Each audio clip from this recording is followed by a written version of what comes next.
J'appelle Anne-Laure Federici à la barre. Bon, il me revient avec Anne-Laure d'avoir l'ultime mot de conclusion sous forme de proposition. Permettez-moi quand même d'abord d'adresser quelques remerciements, ce que je n'ai pas eu l'occasion de faire ce matin, puisque je n'étais pas en entrée, mais effectivement sur une table ronde. Remerciements en mode émotion. J'ai eu beaucoup d'émotions pour ma part, à l'initiative avec nos équipes des Anges Gardiens des Places à Vivre, de voir comment les jardins de l'Ortie se sont accaparés la chose et en ont fait quelque chose de beau. Donc je voulais rendre hommage à la beauté de ce que vous faites, jardin de l'Ortie, et de ce qu'on a pu voir ce midi, et des témoignages que nous avez régulièrement amenés. J'y associe les autres jardins de Cocagne ici présents, il y en a quelques-uns. Il y avait notamment les paysans urbains du Trichon, ils sont partis un petit peu plus tôt puisqu'ils sont en la route à faire à Roubaix, qui étaient co-organisateurs avec le réseau Cocagne de cette rencontre qu'on avait fait sur les fermes urbaines. Là aussi, il s'y passe des choses belles. Et d'autres témoignages ont montré aussi qu'il y avait des initiatives belles parce qu'elles arrivent à associer des questions d'alimentation, de santé, à des questions de cohérence sociale, j'ai choisi mon mot, et aussi, par le témoignage notamment cet après-midi de Mélanie, de parler des conditions du travail, des conditions d'un bon travail qui permet de réaliser aux femmes et aux hommes qui traversent effectivement, qui sont en transition dans nos structures, eh bien d'être à nouveau rassérénés, édifiés, grandis effectivement par le travail et pas diminués par l'absence de travail ou l'incapacité que la société a de fournir un travail assez diversifié pour que tout le monde s'y retrouve. Et donc merci encore pour cette invitation, cette co-organisation de rencontres. Deuxième chose, en mode un peu plus léger, j'ai envie de dire, mais quand même, j'avais envie de parler du département de Meurthe-et-Moselle, terre sacrée. Alors, il y a eu un lapsus, tout à l'heure, on parlait un des intervenants avait parlé, je pense, du conseil départemental. Si vous me permettez de reprendre votre lapsus, vous avez parlé de sacralisation budgétaire. Sans doute, vous voulez parler de sanctuarisation budgétaire, encore que dans les sanctuaires, il peut y avoir quelque chose de sacré. Ce que vous faites, c'est sacré par les temps qui courent.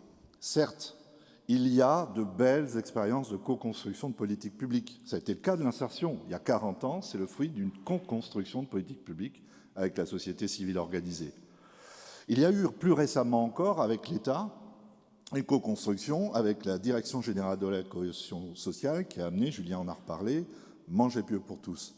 Tout ça pour vous dire que c'est possible et que vous apportez aussi un témoignage en Meurthe-et-Moselle que cette co-construction reste encore possible, malgré les paradoxes et parfois les pointages qu'on est obligé de faire dans la difficulté que nous pouvons avoir de relations avec l'État. Ça porte plus aujourd'hui avec le gouvernement qu'avec l'administration, en vérité, et de ses choix politiques.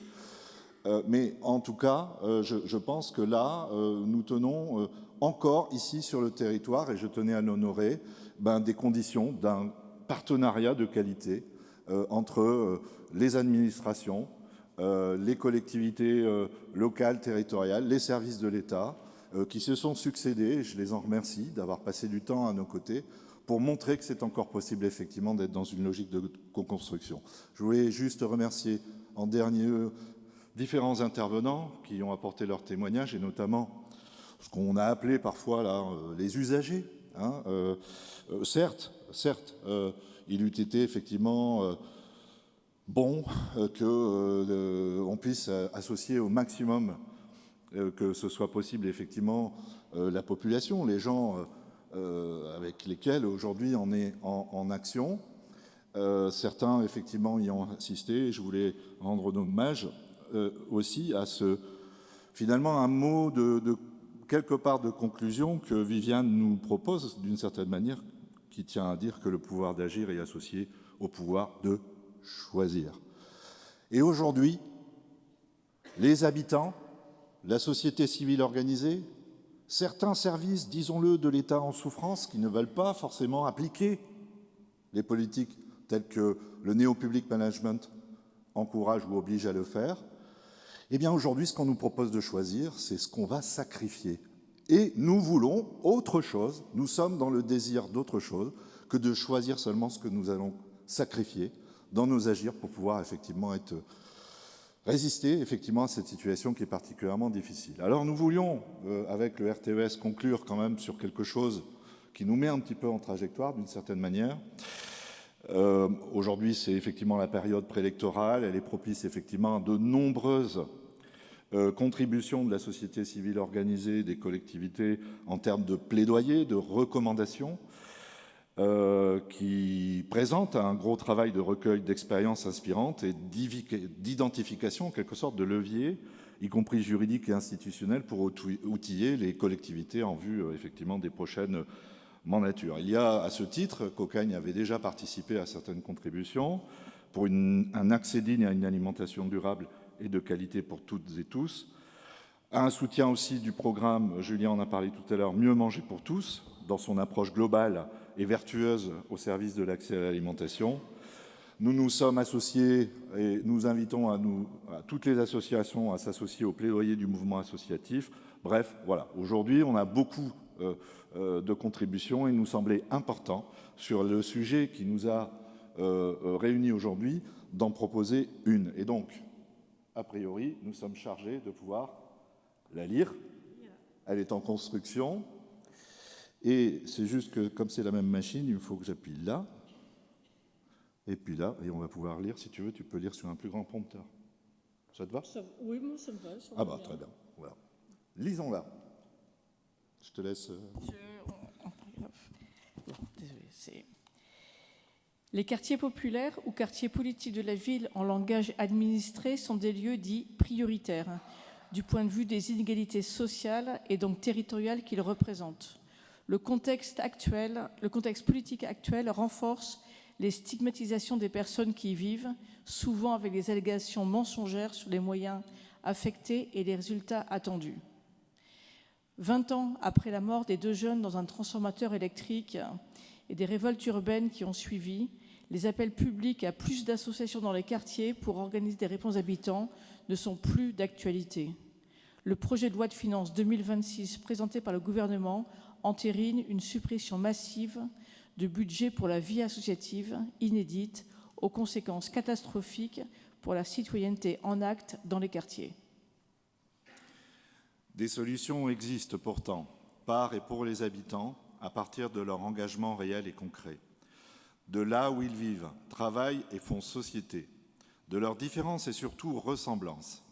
Ils sont aussi des lieux de questionnement forts du contrat républicain, si nécessaire et pourtant décevant, voire contradictoire avec les conditions de vie, d'accès à l'emploi, à l'éducation, à la santé, etc. Parmi ces grandes fonctionnalités problématiques, il y a l'enjeu alimentaire, ce fait social, total, qui suppose d'abord de reconnaître les expériences et les cultures des habitants et habitants qui, pas plus que les autres, ne souhaitent se conformer à des injonctions sanitaires venues d'en haut, de pouvoirs publics, des classes sociales dominantes, des associations qui peuvent être, en bonne foi, des outils de délégitimation des savoirs populaires, des cultures issues des anciennes colonies françaises. Fermes urbaines, potagers participatifs, cantines et marchés solidaires, ces initiatives portées par des associations avec le soutien de bailleurs sociaux, de collectivités et de l'État sont des dispositifs nécessaires pour ouvrir le champ des possibles au-delà de l'aide alimentaire avec les habitantes des quartiers sans présupposés éducatifs ni comportementaux. Leur savoir de modestes économes qui optimisent les sources d'approvisionnement, marchés de plein vent, boutiques de produits exotiques, commerces communautaires, hard discount, etc., doivent être reconnus et soutenus là où ils sont menacés, notamment par un risque de ghettoisation alimentaire. Multiplication des fast-foods, fermeture de petites et moyennes surfaces, absence d'alternatives sociales. Nos organisations représentatives de la parole des habitants, de projets associatifs émancipateurs, de collectivités soutenantes de l'ESS revendiquent une vision positive des quartiers populaires du point de vue de leur contribution indispensable à notre économie et au bien commun. Dans le cadre de la future mandature des communes, nous proposons l'ouverture d'assises citoyennes de la question alimentaire dans les quartiers dits prioritaires qui constateront les menaces ciblées sur la santé des personnes par la dégradation des conditions d'accès à une alimentation de qualité. Ces attaques ciblées sur ces personnes appellent une expression politique forte de leur part, en lien avec les collectivités et les associations en capacité d'agir. Les innovations existantes devront être déployées par l'énergie des citoyennes et citoyens organisés en faisant le lien entre la politique et la campagne, entre les cultures culinaires de là-bas et d'ici. Entre la ville et la campagne. J'ai dit quoi? La politique. Ah, d'accord. C'est Bon. politique, mais... Vous voulez que je la refasse, la phrase, ou ça va aller?